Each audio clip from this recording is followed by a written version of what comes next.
Bendito el nombre del Señor. Amados, el tema es muy sencillo y pienso que lo que el texto dice no hay que darle vueltas ni hay que ponerle eufemismos aquí. Vamos a dejar el tema tal como está. Amén. El texto no admite, hay textos que hay que aplicarles que la hermenéutica, la exégesis, pero este no tiene nada que aplicársele porque está completo. Sencillamente es una prohibición, es una norma que se establece para prevenir y se llama: no cometerás adulterio. Bíblicamente el adulterio es la mancha. Adulterar es transgredir, es alterar algo que está sano. Hablando de una manera figurada, el apóstol Pedro dice que deseemos la leche espiritual no adulterada. La leche tiene su componente químico, su naturaleza, y cuando se le aplica otro componente, bien sea agua o harina de maicena para aumentar ya quedó adulterada. Es decir, estaba sana y al aplicarle otro contenido se adultera. Se daña entonces ya la mezcla y ya cualquier persona en un laboratorio puede determinar que no está pura, que hay otros componentes que no son parte de ella. El adulterio es eso, lo que daña. Y quiero hablarles de esto porque esta epidemia, escuchen hermanos, es tan fuerte que muchos concilios e iglesias, y lo voy a decir por internet, han sentido tanta presión de esto que tuvieron que legislar y alivianar el mensaje para acomodar las circunstancias y permitir que las personas en esta condición vuelvan a continuar con otros y otras. Y hermanos, es triste. Hace poco una señora aquí en Bucaramanga, que es de otro concilio, me decía: pastor, yo nací en mi concilio y allí he perseverado por más de 40 años.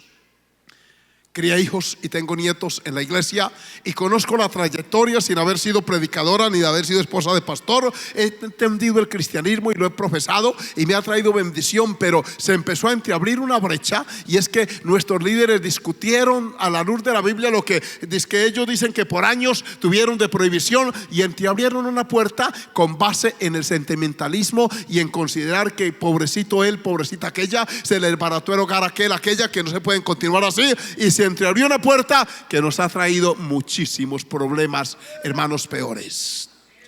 Y decía: nosotros nos enteramos y conocemos su concilio.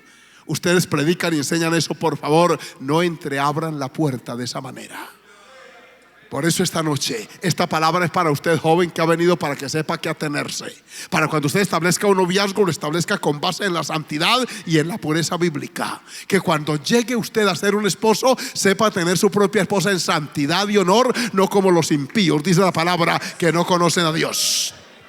Esta epidemia llamada adulterio ha arruinado, óigame bien, no solamente la vida moral, la conciencia de muchos, sino también familias han sido disgregadas, dispersadas, hijos traumatizados, capitales que con mucho esfuerzo se levantaron, quedaron en manos de abogados y de jueces por allí, porque se desbarató el hogar, y cuando este se desbarata, tiende a arrastrar todo lo que había a su paso. Créanme que esto no es tan sencillo. Por eso esta noche llamo y despierto con interés vuestro limpio entendimiento, para que usted se prevenga de este mal y aprenda a vencer en el nombre poderoso de Cristo. ¿Cuántos alaban el nombre maravilloso de Jesús? Este pecado es muy antiguo, hermanos. Este pecado data desde muy antes, y por eso precisamente fue que en la ley de Moisés hubo que reglamentar, y en el pueblo de Israel se estableció como norma esto con un agravante: era penado con la pena capital.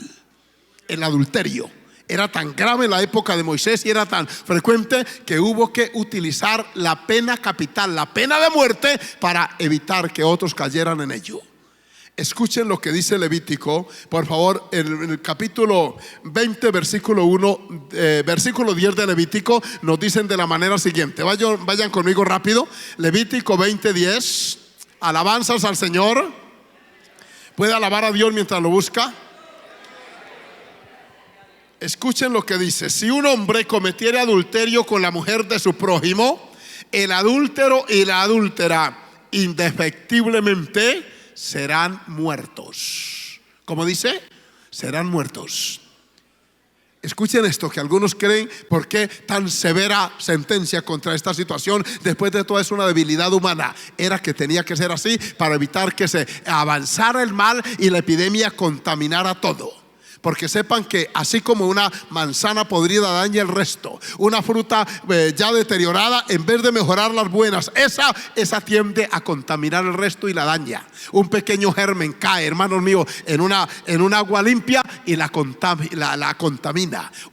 Dice la palabra, un poco de levadura leuda toda la masa. Hubo que recurrir a la severidad, y el adúltero y la adúltera morían, y no era de una forma tan sencilla, era lapidariamente, amontonaban piedras sobre ellos. Toda la gente que veía eso entraba en un temor y en un pánico, y entonces cuando venía la tentación y había la opción de pecar, algunos se abstenían y le temían a la muerte física más que al Dios del cielo también. ¿Por qué Dios tuvo que hacer eso? Para conservar la pureza de la familia, para conservar, hermanos, la bendición dentro del pueblo. Porque si el pueblo se desborda y no se establece el límite, el pueblo es dado, el humano, usted y yo somos dados a traspasar. Así con todo y línea, y a veces le pasa, cuánto más si no la hubiera. Amigos míos, tal vez usted de esto creería que vamos a hablar de otra cosa. Y yo aquí tengo temas: cómo tener un hogar feliz, 5 enemigos del hogar cristiano, y cositas que uno le pone ahí un título y busca y escudriña. Pero esta noche vamos a ser claros: no cometerás adulterio. ¿Por qué el ser humano lo comete? Según la Escritura, porque hay dentro de nosotros lo que llama el apóstol Santiago la concupiscencia de la carne. Concupiscencia proviene del hebreo epidemia. Saben que esa palabra hizo tránsito al español y conservó su etimología. Es una enfermedad viral, o sea, epidemia es eso, que se llama Zika. Y está ya caminando. Aquí en Santander decían ya que tenemos más de 200 mujeres ya contaminadas. Eso está acelerándose rápido. En Colombia al principio de semana habían 20,000 y ya hay más de 100,000 personas contaminadas en esta semana, han descubierto.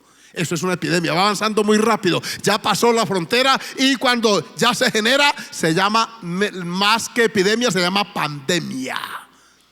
Entonces dentro de cada ser humano hay esa tendencia, hay esa concupiscencia de no ser sacrificada y puesta a los pies del maestro. Esa concupiscencia va creciendo, se despierta temprano en la niña. Hoy con tanto medio, tanto lenguaje obsceno, tanta película, tanta red, tanto internet, tanto face, tanta cosa, entonces se despiertan los instintos más temprano. Los que nos criamos en el campo llegamos a nuestra adolescencia y juventud con una mentalidad muy sana, porque nuestro mundo era muy pequeño. No teníamos internet. Como me preguntó una niña como de 13 años, vino y me dijo: pastor, ¿verdad que cuando usted tenía mi edad usted no tenía internet? Le dije: no había internet. ¿Y cómo hacía? Amén. Se sorprendió, porque esa niña cuando nació ya había internet y nosotros no tuvimos eso, gracias al Dios del cielo. ¿Cuántos alaban al Señor, hermano, por esa bendición? De no haber tenido tanta atracción, tanta concupiscencia. Luego nos criamos, el núcleo nuestro era la familia, y en el núcleo familiar esas normas de respeto, de pudor y de decencia eran, hermano, bien marcadas. De manera que uno creció en ese ambiente con mucha sanidad, con un pensamiento correcto. Pero entonces ahora se ha venido todo esto y se despierta temprano eso que se llama en la Biblia concupiscencia. Y dice que la persona internamente, cuando eso se despierta, eso lo seduce y lo atrae. Entonces descubre el sexo opuesto, él o ella. Y las niñas muy temprano, los muchachos ya hablan de noviazgos de 12 o 13 años. Dicen las estadísticas que la sociedad colombiana está empezando la vida sexual a una edad cada vez más temprano. A veces oyen los niños de escuela dominical, las maestras saben eso, hablando de noviazgos. Hay que estar pendientes, tenemos que hablar con los papás al respecto. Hay que hacer reuniones frecuentes para tratar de evitar que esta suciedad y esta marejada de inmundicia avance y arrase, como tristemente lo está haciendo en muchos casos. Amén, hermanos. Entonces esa concupiscencia dice que es atraída, pero luego afuera, externamente, aquí adentro hay esa concupiscencia y afuera hay una cantidad de factores que atraen. Es como si el imán se encontrara con el metal. Allá afuera hay una cantidad de factores negativos, propagandas en la televisión, aún en las vallas. Hay países, el pastor Samuel que ha viajado también, que son más cultos. Uno no ve una valla con mujeres con tan poca ropa. La publicidad es más bien sana, quieta. Sí, señor, no es tan contaminada. Aquí se ha vuelto esto, hermanos, una cosa terrible. Mire la lucha que mantenemos, pastor Samuel y todos los que me están oyendo, para que usted se vista con pudor y modestia. Mujer que me oye, porque es que la vestimenta inadecuada indecorosa atrae la vista masculina, despierta eso que se llama concupiscencia y empieza la atracción física, y a través de los ojos se viene la tentación, luego viene lo demás, y es así como se dan los adulterios, las fornicaciones, los pecados sexuales están arruinando, hermanos, en cantidad de familia, se volvieron ya una epidemia terrible. De aquí no escapa hombre, ni grande ni pequeño, de jerarquía económica, intelectual, académica. Hermano, esto está haciendo un estrago terrible. No importa qué estrato o social sea la persona, allí está la tentación. Dios nos guarde. ¿Cuánto dan gloria al Señor? El libro de Jeremías da un texto y denuncia una conducta que era tan terrible. Miren en Jeremías 5:7 y verá usted lo que allí dice. Jeremías 5:7. Alabe al Señor y busque esto. Cuando un pueblo se degrada, mire hasta la condición en que llega. El capítulo 5 de Jeremías, el versículo 7, dice y describe la condición de un pueblo desorientado, desenfrenado. Y aquí está esta terrible expresión. Dice de la manera siguiente: alabanzas al nombre del Señor. ¿Cómo te he de perdonar por esto? Sus hijos me dejaron y juraron por lo que no es Dios. Los sacié y adulteraron, y en casa de rameras se juntaron en compañías, como caballos bien alimentados, cada cual relinchaba tras la mujer de su prójimo. Oiga, qué expresión tan dura esta. Pero mire qué comparación tan drástica para demostrar la bajeza a la que habían descendido. O sea, hay oladas de perversión moral que vienen, hermano, contra el pueblo de Israel como esa época, y no habían casi excepciones. Dice, cada uno relinchaba. Es un término bastante animalesco, ¿cierto? Pero dice, iba tras la mujer de su prójimo. Denota una conducta desenfrenada, un frenesí, hermanos, unas pasiones desbordadas totalmente. Y mire aquí, hermanos, por qué vino los juicios de Dios sobre esa gente. Hay adentro una concupiscencia que pertenece a su vida privada. Los pastores no controlamos la vida privada de nadie, y eso lo tiene que hacer usted. Uno escasamente brega con la conducta personal. Cada uno tenemos que aprender en la iglesia a bregar con nuestra concupiscencia y llevarla continuamente, porque esta carne hay que mantenerla frenada. Se lo digo en el nombre del Señor. Y no solamente jóvenes, créanme que hay unos viejitos, hermanos, que ya parpadean y ya que no pueden pasar ni el agua, y con parques o así temblorositos. Yo los he visto. Amén. Abuelitos, hermanos, aún en las iglesias, si ven pasar a la muchacha, eso parpadean y pasan saliva. Amén. Abuelitos, hermano. Yo una vez casé a un abuelo de 72 años y yo le dije, pero hermano, ¿por qué más bien no entra en ayuno y espera más bien el rapto? Amén. O el último suspiro. Alabado el nombre de Jesús. Se consiguió una abuelita de casi 60 también, y había que casarlo porque enamorados los padres de abuelos. Alabados el Señor. Los casamos. No crean, mire, hermano, usted les da risita, yo les hablo así un poco jovialmente, pero todo el mundo sabemos adentro que allá hay un gigante que hay que mantenerlo atado en el nombre del Señor. Y no podemos soslayar esto, hombres y varones que me están oyendo en esta hora. Yo tengo que hablarles así con franqueza, porque nosotros hemos asistido a mucho dolor y a mucho llanto, a muchas lágrimas. Hemos visto iglesias devastadas, hemos visto pastores llorando, familia, hermano, a llanto vivo. Y por eso tenemos que tocar la trompeta y decir que esto es una grave situación. Y por eso Dios dijo, no lo hagan, no caigan en esta condición, por favor. ¿Cuántos levantan su mano y dan gloria al que vive? Vamos a ver rápidamente las consecuencias que se derivan y por qué Dios dijo que no se haga. Esto no es para privarle a usted solamente de lo que dice Hebreos, los deleites temporales del pecado. El pecado tiene ciertos deleites, pero dice la Biblia en Hebreos que son temporales. Es decir, cuando ya termina ese deleite, viene la autorrecriminación y el remordimiento, de los cuales voy a hablar ahora. ¿Por qué Dios quiere que no lo hagamos? Miren ustedes esta situación. Vienen consecuencias de tipo personales. ¿Por qué no van conmigo al capítulo 38 de Génesis? Y les cito los casos. Usted ya en casa los escudriñará con más detalle. Pero Génesis capítulo 18, alabado sea el nombre del Señor. No es 18, es 38. Miren ustedes lo que le pasó a un hombre llamado Judá, según narra el capítulo 38 del Génesis. Dice, aconteció en aquel tiempo que Judá se apartó de sus hermanos y se fue a un varón adulamita que se llamaba Hira. Y vio allí Judá la hija de un hombre cananeo, el cual se llamaba Súa, y la tomó y se llegó a ella, y ella concibió y dio a luz un hijo y llamó su nombre Er. Concibió otra vez y dio a luz un hijo y llamó su nombre Onán. Y volvió a concebir y dio a luz un hijo y llamó su nombre Sela. Y estaba en Quesí cuando lo dio a luz. Después Judá tomó mujer para su primogénito la cual se llamaba Tamar. Y el primogénito de Judá, fue malo ante los ojos de Jehová y le quitó Jehová la vida. Entonces Judá dijo a Onán: allégate a la mujer de tu hermano y despósate con ella y levanta descendencia a tu hermano. Y sabiendo Onán que la descendencia no había de ser suya, sucedía que cuando se llegaba a la mujer de su hermano, vertía en tierra para no dar descendencia a su hermano, y desagradó en ojos de Jehová lo que hacía, y él también le quitó la vida. Y Judá dijo a Tamar su nuera: quédate viuda en casa de tu padre hasta que crezca Sela mi hijo, porque dijo: no sea que muera él también como sus hermanos. Y se fue Tamar y estuvo en casa de su padre. Escuchen el 12.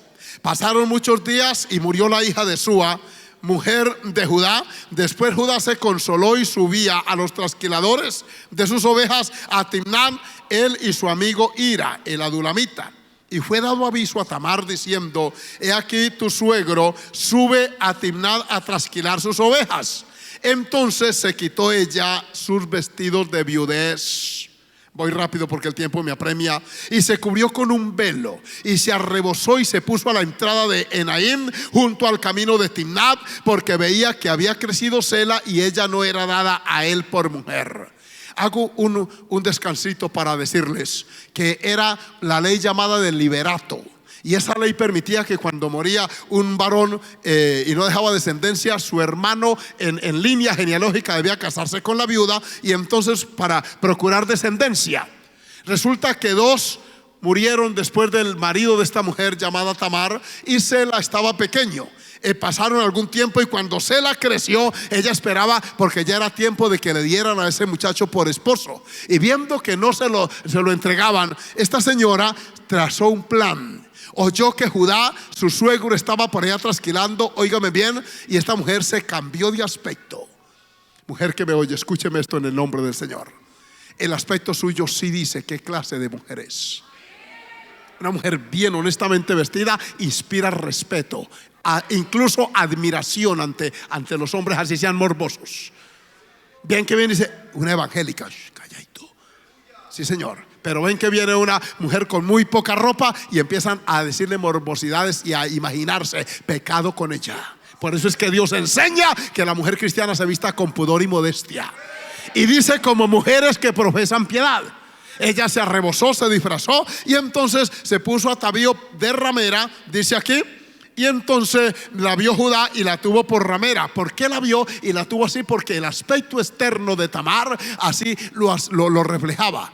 Todo el tiempo la vestimenta inspira respeto o morbosidad de acuerdo a la parte externa de esas mujeres. Él la tuvo por ramera y miren lo que hace, lo que acontece. Y dice que la tuvo por ramera porque ella había cubierto su rostro. Y se apartó del camino hacia ella y le dijo: déjame ahora llegarme a ti, pues no sabía que era su nuera. Y ella le dijo: ¿qué me darás detrás del velo? Le dijo ella esto: ¿Qué me darás por llegarte a mí? Y él le dijo: yo te enviaré del ganado un cabrito de las cabras. Y ella dijo: dame una prenda hasta que lo envíe. Yo quiero que garantice esto, porque algunos hombres suelen ser también pecadores, y no solamente cometen adulterio, sino que engañan a la víctima del adulterio. Así que yo necesito una garantía de que sí va a pagar. Y el hombre dijo: le mando un cabrito. Ella le dice: pero ¿dónde está el animal? El animal no estaba allí a mano. Oigan lo que el hombre dice. Entonces Judá le dice: ¿qué prenda te daré? Y oigan lo que esta mujer le pidió.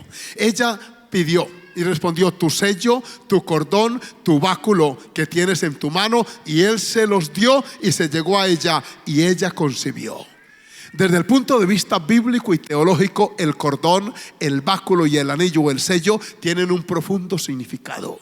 Era la hombría, era la calidad humana, era la dignidad de Judá como hombre temeroso de Dios, que era lo que estaba entregando por un rato de pecado. Y esta mujer tomó aquello, pecaron y pasó el tiempo, y a los pocos meses le dijeron esta noticia. Mira el versículo 19. Luego se levantó y se fue y se quitó el velo de sobre sí y se vistió las ropas de su viudez.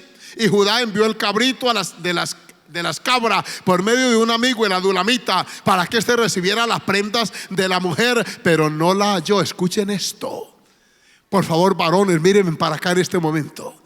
Él empeñó su dignidad, todo lo que, esos atuendos que entregó, eso era el símbolo de su hombría, de su carácter. Él mandó el cabrito con el adulamita y este fue por allá y preguntó: por aquí no han visto ustedes una mujer así, así. Es que cabresteando el animal ese. Dios tenga misericordia de nosotros, porque hay los que pecan y luego hay los que también sirven de enlace para el pecado darse. Se callan la boca, no denuncian. Este con el animal por allí buscando a quien entregarlo. Como no encontró, regresó con ese animal de cabestro y Judá le dijo: déjalo para ti. Y pasó así, nada. Nada aparentemente se sabía, porque el pecado del adulterio es así. Hace creer que eso nadie lo va a saber. Y usted que me están oyendo, personas que fueron manchadas con eso, y que en esta noche el Dios del cielo quiere perdonar su pecado y limpiarle de su iniquidad.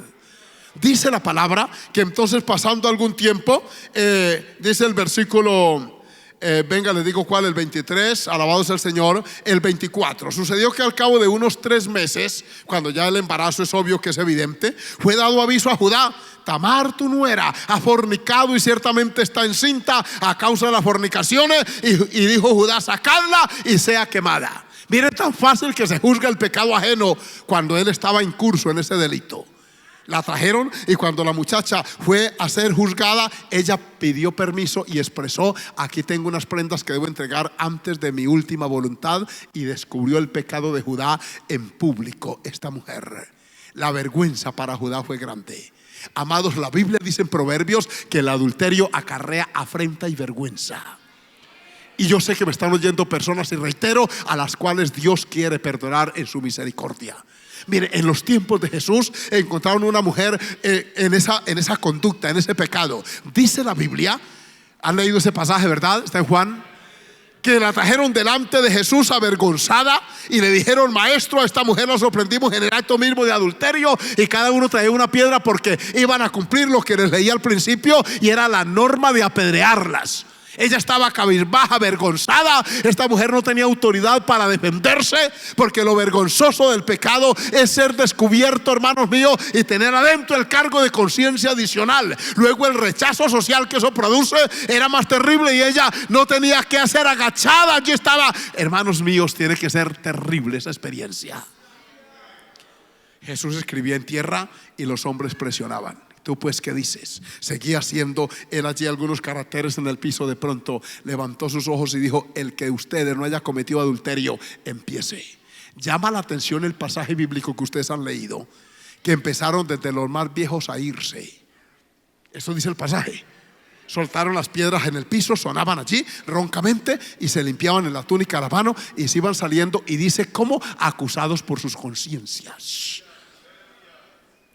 Despacio iban saliendo desde los más viejos. De pronto Jesús levantó la mirada y allá iban lejos, unos viejos adelante, algunos barrigones, otros cabecipelados, otros cabeciblancos, seguidos atrás por un grupo de muchachos, amén, que muy temprano estaban ya manchados. No quedó nadie. Llama la atención que esos que trajeron la mujer, todos estaban incursos en ese delito, solo que no tuvieron la desgracia primaria de haber sido descubiertos a tiempo.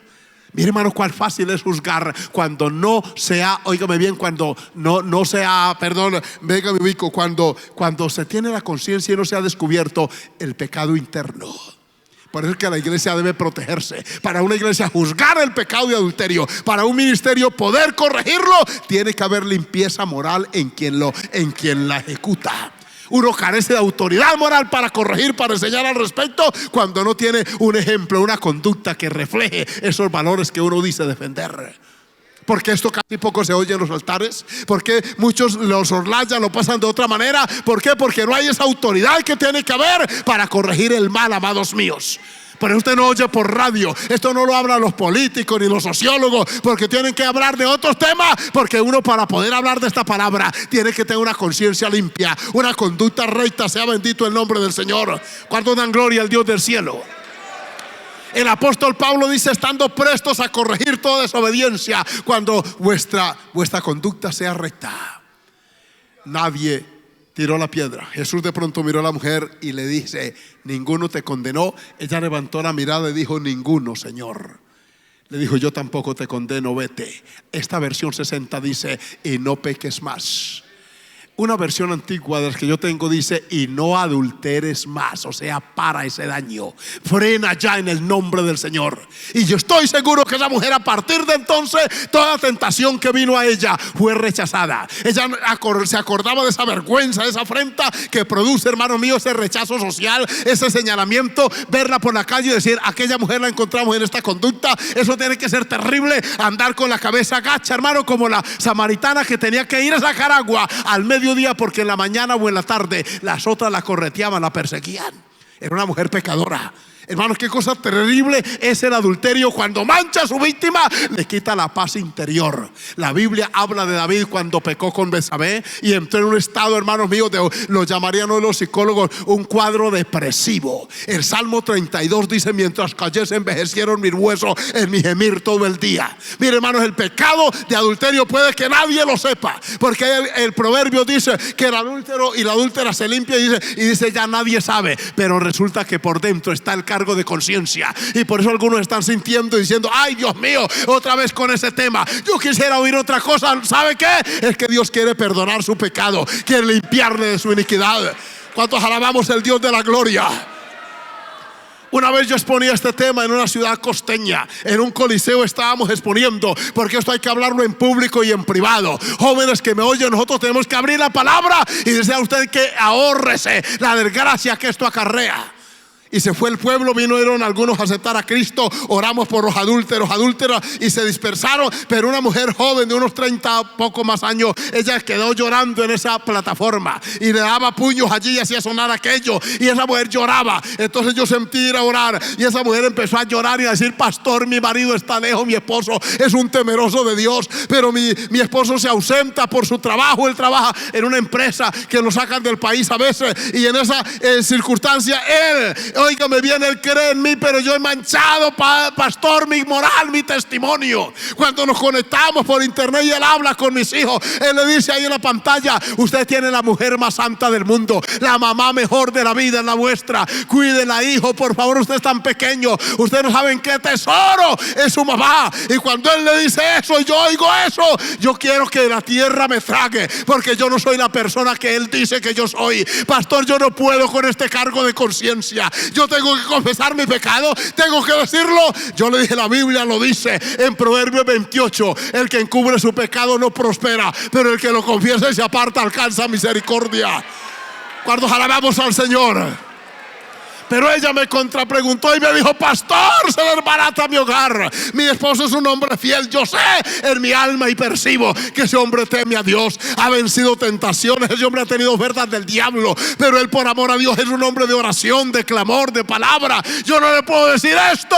Y lloraba esa señora, y yo decía: Dios mío, tenga misericordia. Toda esa miseria, todo ese cargo de conciencia, esa infelicidad, esa ausencia de sueño y de paz interior, todo por un rato de placer. Para evitar eso fue que Dios dijo en su palabra: no cometas ese tipo de pecado, iglesia. Es para evitar esa amargura que produce esto, que el Dios del cielo dice: por favor, no caiga en esa condición. Pero no solamente aquí temporalmente en la conciencia. Miren otras consecuencias que se derivan. ¿Cuántos dan alabanza al Señor? Jueces capítulo 11 versículo 1 y 2. Hay aquí una situación. Jueces 11, aleluya. Aquí está el Señor en esta hora, hermano. Él quiere en esta noche sanar, y aquí hay vidas que están siendo sanadas.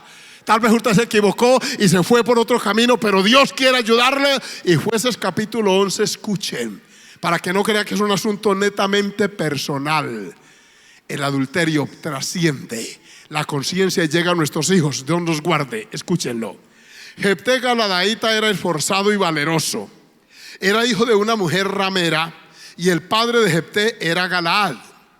Escuchen el origen, la paternidad de Jefté, que era una mujer de vida inmoral. Y resulta que la mujer de Galaad, él se casó y obviamente se llevó el niño. Y cuando ese niño creció, dice que los otros hijos, cuando crecieron, echaron fuera a Jefté diciendo: no heredarás en la casa de nuestro padre, porque eres hijo de otra mujer. Miren para acá por favor y escúchenme, no me demoraré mucho tiempo. Algunos creen que el adulterio es un asunto mío, nadie se meta en mi vida. Con ese argumento, es más, a los predicadores algunos se molestan con nosotros, como aquel finquero por allá en las tierras de Arauca, cuando yo fui a dar culto por allá en una finca que había una gran cosecha de maíz, y entonces yo fui a coger maíz allí a trabajar, y en la noche dimos culto, y entonces yo prediqué sobre la mujer ramera en el capítulo 4 de Juan, la mujer samaritana, de la que había tenido 5 maridos y ahora tenía el 6º. Mientras yo exponía, algunos se sonreían, y el hombre se retiró del culto y se metió atrás de la casa y no escuchó más. Cuando yo acabo de terminar la predicación, yo todavía no era pastor, era colaborador de la iglesia en Fortul, el hombre vino y me agarró por la mano y me sacó, y en el patio me dijo estas palabras, me dijo: usted no tiene por qué meterse en mi vida privada. Si mi mujer ha tenido 5 maridos y yo soy el 6º, eso a usted no le importa, me dijo. Yo le miré barro y dije: pero ¿cómo puede ser? Ha tenido 5 maridos. Dios, no se haga el de nuevas, a usted le contaron el chisme y vino y buscó por ahí en la Biblia eso y viene aquí, y hasta el día de hoy yo creí que usted iba a predicar de otra cosa y no me vuelve más a predicar. Aquí uno abre Biblia a usted, y me prohibió determinantemente volver a esa finca. Yo creo que ese hombre se perdió eternamente y se molestó porque coincidencialmente el pasaje de Juan coincidía con la conducta de la mujer que ahora tenía. Hay quienes se molestan por esto, no lo haga. Miren ustedes lo que Dios quiere prevenirle. Los hijos son afectados. Jefté era hijo de una mujer ramera. El padre de él había cometido pecado de fornicación o adulterio. Le entregaron el niño, él se casó con otra, y cuando estaban pequeñitos ellos juegan, porque todos los niños son afines. Pero sepa que sus hijos crecerán. Y cuando los hijos crecen tienen todo el derecho a averiguar qué tipo de papá y de mamá han tenido. ¿Me están oyendo ustedes en el nombre del Señor? Si usted no se los informa, ellos se buscarán la información por otro lado, pero ellos tienen el derecho legítimo, legal, moral y ético a saber qué clase de familia tienen. Por eso la pregunta para los homosexuales es, cuando adoptan, ¿a cuál de los dos le dirá papá o a cuál de los dos le dirá mamá? Un debate que hubo en un colegio, una niña dijo: bueno, pues al que haga las veces de mamá le dirá mamá, y al que haga las veces de papá le dirá papá. Y contrapreguntó a la niña inteligente: ¿y cómo sabe un niño de 2 o 3 años o de menos en la intimidad cuál de los dos hace el papel de mamá o de papá? Eso es tan aberrante que para ese niño va a ser un trauma psicológico terrible ver que, ¿cómo así? ¿Cómo le van a explicar ellos? Explíqueme a alguien, por favor. Si alguna persona que me está oyendo tiene esas tendencias de las cuales Cristo le quiere perdonar, explíqueme usted a un niño de 2 añitos o de menos o de 3, ¿quién es el papá en ese caso y quién es la mamá? Si el niño está acostumbrado, explíqueme por favor, cuando ese niño llegue a una escuela, así sea un jardín, cuando vea que va la mamá y lleva al otro y él no tiene mamá. ¿Me vienen a decir que no pasa nada? ¿Vienen a creernos tan ignorantes y tan torpes que ese niño no va a ser afectado en su concepción? ¿Qué concepción va a tener de hogar, de familia, de sociedad? Alabado el nombre de Jesucristo. Es por eso que Dios levanta la voz en su palabra y advierte contra este tipo de pecados y aberraciones. Y alguien tiene que decirlo. No somos homofóbicos ni somos, hermanos, personas que odiamos a nadie, pero sí tenemos el deber de tocar la trompeta y decir que Dios dice: no cometerás adulterio ni ningún otro tipo de inmoralidad sexual, porque miren las consecuencias. ¿Cuántos alaban el nombre del Señor? Se crece Jefté, se vuelve grande, y cuando los otros crecen con él, ellos se enteran que él no es hijo de la mamá de biológica, que él es hijo de una mujer ramera. Y empieza, hermanos, una presión, una contienda interna. Empiezan a enrostrarse situación hasta que lo echaron de la casa con este argumento: no heredará lo nuestro, no te llevará lo nuestro por cuanto eres hijo de otra mujer. Mire que hasta la parte familiar, la parte económica, la parte social se afecta. No crea usted que tener hijo aquí y otro por allá, y recoja mujeres que me oye. Usted que no tiene una vida ética ordenada, pare en el nombre del Señor su pecado. Esta noche usted, jovencita, antes de que avance más el mal, usted debe venir a los pies de Cristo a que le perdone su pecado. Hágalo por amor a su alma, pero también por amor a esos pequeños que crecerán un día. Alabanzas al Señor de gloria.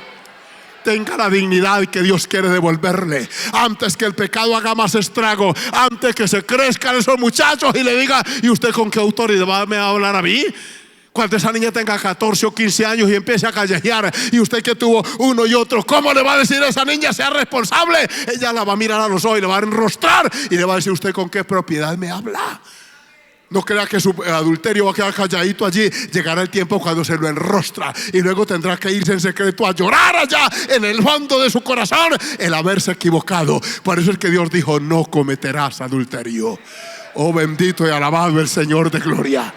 Amada iglesia, esta avalancha de suciedad no podemos continuarla. Hay que frenarla en el nombre poderoso de Jesucristo. Pero hay más. El asunto para llegar allá, hermanos míos, empieza con eso que Santiago dice. Ahora las redes sociales, mire, usted busca las estadísticas y solamente en el año pasado, en el 2015, ahí la estaba leyendo esta tarde en internet, dice que solamente por la red social Facebook produjo más de 22 millones de separaciones el año pasado en el mundo. La cantidad de gente que está encontrando, hermanos, correos, mensajes morbosos, lujuriosos, hombres que tienen que llevarse el celular hasta el baño, que les timbra el celular a medianoche y se levanta y van a responder al patio o al baño. ¿Por qué? Porque algo está sucediendo en su corazón. El mal está ya picando allí y de pronto eso germina, porque es que el pecado es así, va dando pasos hasta que cautiva a su víctima y el último paso es la muerte.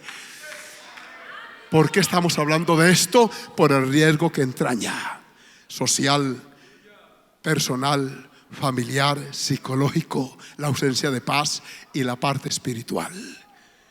La rotura de la relación con Dios. No olvidaré una mujer que lloraba en Bogotá en una de las iglesias cuando yo era presbítero, una noche dando Santa Cena. Allí estábamos creando conciencia sobre aquello que dice la Biblia: pruébese cada uno antes de comer el pan y beber la copa. De pronto estoy haciendo énfasis, hay un momento muy solemne y de pronto se oye un llanto y un grito en una mujer allá. Yo miro y esa mujer se para y empieza a gritar allá en la banca. Pero luego camina hacia el pasillo que era estrecho, el templo no era tan grande y estaba lleno de gente en localcito, y ella caminó por la mitad y llegó y se dirigió a su pastor que estaba al lado mío. Pastor, haga algo conmigo. Y lloraba. Entró en una crisis, una situación terrible. Dijo: yo no puedo seguir más. Hoy una vez más he oído palabra. Todos estos días he estado oyendo y oyendo. Pastora, usted no se ha pasado ese tema de 15 días. Todos los cultos que usted ha estado predicando, Dios le ha puesto esa palabra. Y ahora viene el hermano presbítero que no sabe nada. Yo hoy me muero, me perdonan, algo haga. Y luego miró hacia allá y llamó a una mujer por nombre fulana: perdóneme, yo soy amante de su esposo. Y yo, pastor, yo soy una hipócrita, yo soy maestra dominical, yo estoy enseñando niños y yo no puedo. Hoy empieza esa mujer a confesar de una manera pública. Mira, era tanta la carga de conciencia que ya no pudo callar más. Y el esposo estaba allí. Yo de pronto miro al pastor y le pasa un color pálido. Miro a la esposa y esa señora apenas parpadeaba así asustada. Miro a mi esposa y ella también estaba estupefacta, porque es que el pecado es dentro de una iglesia. Escuchen, varones y mujeres que me oyen, dentro de una congregación se me ha dado ese tal romance. Y ahora estaba esa mujer ahí confesando a grito, y luego se arrodilló y dijo: mátenme, hagan algo hoy. Pero antes de morirme yo quiero sentir el perdón. Hagan algo. Y empezamos a clamar, a orar. Alguien la levantó, la llevó por la escalera arriba, y cuando yo vi que subió a la otra señora que ella le ha pedido perdón, y veo que sube el esposo de la otra, y yo dije: Señor, mi mente daba vuelta acá. Yo, como para dar Santa Cena, le dije al pastor: vaya para allá, hermano. Y ese pastor andaba como un zombie. Él estaba desubicado. El golpe psicológico que él se recibió también fue demoledor y terrible. Este hombre de Dios no hallaba qué hacer y me miraba, y yo en la mirada veía: pastor, ¿qué hago? Yo le dije a mi esposa: vayan también. Y subieron todos por allá, y yo aquí daba la Santa Cena, pero con el oído yo escuchaba llanto arriba. Y yo pensaba: que llamen a la policía, que no llamen a nadie. ¿A quién llamamos? Que llamen al hermano Centeno. Pero el hermano Centeno no tiene tiempo de venir, está muy lejos. Mire, la mente se nos llenó de cosas. Termino la Santa Cena y voy para allá, y en ese frío bogotano, bendito sea el Señor, encuentro un grupo de gente a llanto vivo. Esa mujer estaba llorando y sudando intensamente, y yo le escuchaba una expresión: dígame otra vez que me perdona. Amor mío, esposo mío, te he manchado, te he afectado tu vida, he transgredido el mandamiento de Dios, pero yo quiero oír que me perdona. Y el hombre llorando al abrazar abrazaba y le decía: la perdono porque Cristo perdonó mis pecados, porque fui redimido por la sangre del Cordero. Ya le había pedido perdón a la otra, al otro, al infractor. Hermano, era la gloria de Dios en esa terracita. Lloraba todo el mundo de ver cómo la gracia salvadora, redentora de Jesucristo puede, hermanos míos, evitar lo que en el mundo secular hubiera sido una tragedia, hubiera sido una muerte terrible, hubiera sido, tal vez no sé qué hubiera pasado, pero cuando Dios interviene, su nombre sea bendito. Esta actividad la pensamos en ustedes, amados míos. Hombres y mujeres que me oyen en esta noche también en internet, Dios tiene perdón y misericordia para el adúltero que con toda sinceridad se arrepiente de sus pecados. Antes que toda esta factura venga, antes que este llanto venga, antes que los hijos lo descubran, antes que sea señalado y descubierto por otro, antes que el juicio divino caiga, porque oiga lo que dice Proverbio, y voy a terminar aquí. Alabe a Dios en esta hora. El capítulo 6, versículos 32 y 33 de Proverbio dice de la manera siguiente. Oigan esta advertencia solemne de parte del Dios del cielo en esta noche. Dice: el que comete adulterio es falto de entendimiento. O sea, no sopesa las consecuencias que se derivan de su conducta. Cuando esa mujer empieza a insinuarle, o cuando ese varón empieza a llamarle, cuando le pide su correo, su teléfono y empieza a enviarle mensajes insinuantes, mujer, detrás de eso está el mismo demonio, utilizando ese instrumento para arruinar su vida, para después traer odio, como lo trajo en los tiempos de Tamar y en los tiempos de Amnón, que el pecado inmoral lo que creó fue enemistad y contienda entre ellos. El que comete adulterio es falto de entendimiento, pero hace más, corrompe su alma. Mire que no dice su cuerpo, su alma se le corrompe al que tal hace.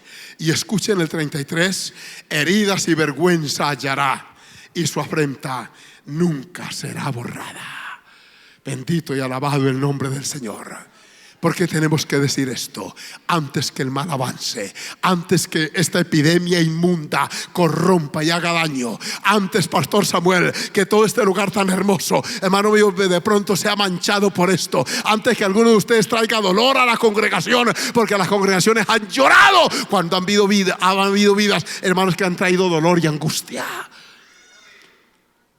El hermano Samuel conoce muchos casos porque me acompañó en muchos de ellos.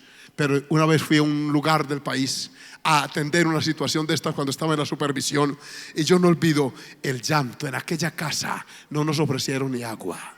Yo llegué con otros pastores y era llanto. Era como si un cadáver estuviera ahí en medio de esa sala. Cuando se detuvo el carro y nos bajamos de allí, nadie salió a recibirnos. Entramos y solo habían ojos inflamados, llanto. Nos abrazamos a llorar. Había muerto alguien al ministerio, al llamamiento divino. Luego vino una reunión de iglesia, el llanto era conmovedor. Luego una reunión de pastores, porque amaban mucho a ese varón. Más llanto, toda la tarde fue llorando y en angustia y en dolor. Luego había un momento también de angustia, y el hijo en un momento de reacción pues le lanzó un puñetazo al papá y le alcanzó a pegar en el ojo, y tenía un ojo, se me moraba allí. Yo le dije: ¿qué le pasó? Me dijo: hermano, mi hijo en un momento de ira, un muchacho de 18 años vino a reclamarme: papá, ¿cómo nos has hecho esto? ¿Por qué usted ha hecho esto cuando usted, papá? Y en un momento de ira le tiró el puñetazo y él lo logró esquivar, pero le pegó en un ojo. Todo eso se dio por esto, por el pecado de adulterio. ¿Tiene razón Dios o no al decir no lo cometas? Es para evitarnos toda esa desgracia, es para evitarnos todo ese dolor, es para evitarnos esto que dice la palabra: y su afrenta nunca será borrada. Escucha el versículo 33 en la parte final de Proverbios capítulo 6: su afrenta nunca será borrada. Dios perdona el adulterio, pero queda la mancha, queda, hermanos, el estigma, queda el señalamiento, queda el dedo acusador. Y por eso Dios dice en esta noche, desde este altar, previniendo a toda esta juventud y a todos ustedes, muchachos y muchachas: no cometan ese pecado. Usted sabe cuándo el enemigo pretende hacerle daño. Mujer casada, cuando usted oiga la tentación, cuando venga el asedio, reprenda las tinieblas en el nombre poderoso de Cristo. Acuérdese del Dios santo y poderoso y temible. Acuérdese de los juicios que vendrán un día, porque la Biblia dice que a la condenación eterna allá irán los adúlteros y fornicarios, los afeminados, los que se echan con varones. Toda esta cantidad de pecados de tipo sexual serán juzgados un día. Este mundo corrupto, perverso y sucio, llegará el momento cuando provoca más la ira de Dios y vendrán los juicios de Dios sobre la tierra, dice la palabra. Y solamente escapará el hombre y la mujer temeroso de Dios, y los que tenemos por la gracia de Dios una conciencia limpia, levantaremos nuestras manos con gratitud y le diremos: Señor, gracias por haber podido vencer las tentaciones. ¿Cuántos de aquí le dan gracias al Señor por haber sido victoriosos? Yo sé que hay hombres y mujeres que se han guardado, que usted ha sido tentada y tentado como cualquier ser humano, pero Dios le ha tendido su manto de misericordia. Pero también están los que en un momento de debilidad sucumbieron ante estas presiones. ¿Qué va a hacer usted entonces? Si ya quebrantó la ley de Dios, si ya manchó el testimonio familiar, si ya su conciencia está así, le quiero decir que hay el Dios del cielo que perdona. Esa adúltera mujer vino y Dios perdonó sus pecados. ¿Cuántos hombres empedernidos, promiscuos, desordenados han sido lavados por la sangre del Cordero de Dios? ¿Cuántas mujeres en una condición pecaminosa han venido? Mujeres, hermanos, hundidas en la maldad, han alcanzado la gracia salvadora de Jesús. Y les cuento, cerrando, el testimonio que oí en un pueblo del Magdalena, por allá, en un recorrido que hice. Una confraternidad, y una mujer subió al altar para pedir permiso y subió la blusa y mostró una cantidad de cicatrices y dijo: hermano Henao, usted no conoce mi testimonio, aquí unos pocos lo saben, pero la mayoría no. Y mostró y dijo: tengo 150 y tantas cicatrices en mi cuerpo. A mí me han dado puñaladas, machetazos, disparos, barberazos. Yo he estado en la cárcel en toda parte y en esa condición estaba cuando encontré a Cristo. Pero nos dijo más. Dijo: yo caí en esa condición a los 13 años. Me abusaron, me violaron y me llené de odio y de amargura. Y empecé un camino de descenso en la moral y toqué fondo. Consumí drogas. ¿Qué no hice, pastor? Y estando en esa condición, yo concebí y tuve una hija cuyo padre no sé quién es. En esos antros de pecado, en todas esas costas del Magdalena, en esos barcos, en esos pueblos, dijo: yo vendía mi cuerpo como mercadería barata y me sentía culpable cuando esa niña vino. Yo contenta porque me iba a juiciar, pero a los 3 meses la niña sufrió polio, parálisis infantil, y a los 7 años nunca había caminado. Era pequeñita. Y ella la llevaba a la comadre y se iba a las cantinas. Y dice que un día en ese pueblo donde ella estaba, iba a llevar la niña. Escuchen esto.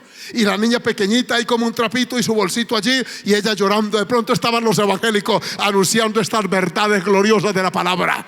Había un joven predicador anunciando el perdón de Jesucristo, y esta mujer se quedó parada allí. Y la mujer vino y le dijo: vamos, el Señor la ama, la invito, venga con su bebé. ¿Cuánto tiene su bebé? ¿Cuántos meses tiene? Dijo: meses, no, años. Tiene 7 años. Y era pequeñita. Y era baja de peso. 7 años. ¿Y qué le pasa? Dijo: la niña sufrió polio. Dios me ha castigado a través de la niña, porque yo soy una mujer así. Y se describió ante esa mujer. Dijo: yo le conté lo que era. Ella le dijo: llegó donde hay solución. Esa noche pasaron al frente. Dijo: pastor, yo vi allí levantar gente. Dios levantaba en milagros tremendos. Y yo pasé con la niña y nada pasó. Y entonces ella dijo: mañana se acaba esto. Pero la señora le dijo: mañana Dios va a hacer el milagro. Era el segundo día. Vino el segundo día. Dijo: pasaron la gente, yo vi milagro. ¿Qué pasó con mi hija? Y todos dijimos: se sanó. Dijo: no pasó nada. Y ella dijo: esto es señal de que Dios no tiene nada conmigo, que estoy totalmente perdida y redenta, no hay que hacer. Y entonces empezó a acariciar la idea: mañana se acaba esto, consigo veneno, le doy un poquito en el tetero a la niña y se acaba esto. Tercer día volvió con esa idea: si hoy no pasa nada, mañana estaré muerta. Pasaron al frente, oraron y resulta que no pasó nada esa noche. Entonces ella lloró y lloró, y la mujer vino y le dijo: predicador, esta mujer hace 3 días está viniendo, la niña tiene polio y nada ha pasado en ella. Y ella soltó a llorar y le dijo: pastor, es la última vez que me ven a mí con vida en esta tierra. jamás volveré a ningún culto, a nada. Dios no tiene nada conmigo. Y le dijo a ese predicador, y él le dijo: ¿y qué pasaría si tu hija fuera sana? Ella dice, como esa opción nunca me la habían brindado, ella la agarró por la fe y dijo: si Dios me sana a mi hija, nunca jamás volverán a ver mi cuerpo en una cantina. Limpiaré piso, haré lo que sea, pero viviré para Dios a partir de ese momento. Cuando esa mujer dice eso, dice ese predicador, se sorprendió y soltó una carcajada, reto y desafío. Ay, mujer de Dios, te has enlazado con los dichos de tu boca.